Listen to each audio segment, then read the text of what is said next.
As I've been saying now for weeks and weeks, you got to feel for leaders, political leaders, at a time like this, because all of them, from the PM down, have been wrestling with something that's absolutely unprecedented. That's why we should all be learning from our collective mistakes, not just our politicians, rather than just criticising them, even though plainly there's been a bit to criticise. It's crazy that only this week, as I said at the top of the show, fully 2 months on after the crisis in Wuhan became apparent, and a month after our government declared that we were putting our pandemic plan into action, have we finally started thermal scanning or temperature checks at our airport. Crazy. I know it's a state health department job, but it wasn't being done. And when all of this is over, who does what and where the lines of authority are, Australia, we've got to change. Then there's the way the Queensland Premier is striking a pose on closing the New South Wales-Queensland border, wanting to look tough ahead of this weekend's by-elections.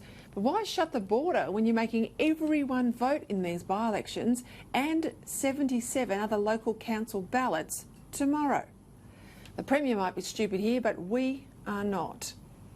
But putting this fiasco and the Ruby Princess to one side, it's still off the coast of Australia, I might add.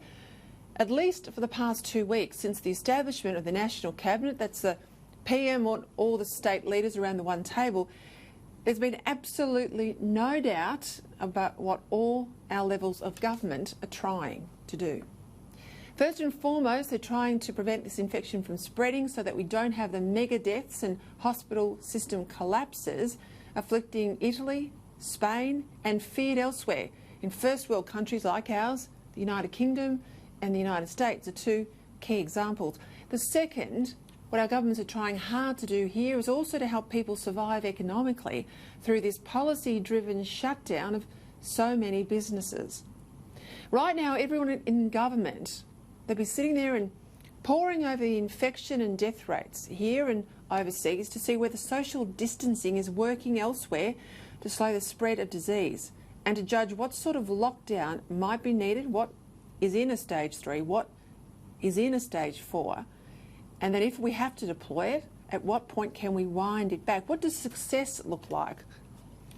When have they flattened the curve enough to let us all out of our homes? And in comments from the Prime Minister today, it's clear that still people coming from overseas with coronavirus remain our #1 source of infections. In Canberra now, health experts would also be poring over the epidemiological studies and the results of more widespread testing to see whether coronavirus really is as deadly as the Italian and Spanish disasters seem to show. The indication from China, at least, where something like normal life appears to be resuming, if you can believe, of course, what China's telling us, is that the sharper the lockdown, the shorter it might need to be in the end.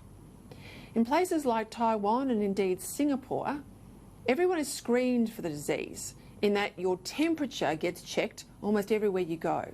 You get into a lift, on a bus, walk into a supermarket to get essentials, your temperature is checked. Now, if it goes up, straight away you're off to a medical centre to get tested for the virus. And if that's positive, you're put into fair income quarantine. Not our Mickey Mouse system that we had until the PM scrapped it this afternoon.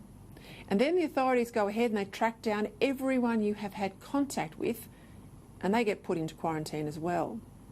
In Taiwan in particular, this is what they've done since January, and they've shown that you can keep the disease under control without having to shut down the economy. And let me remind you, obviously, Taiwan's on China's doorstep. But here in Australia, we are 2 months behind where the best performing countries are now.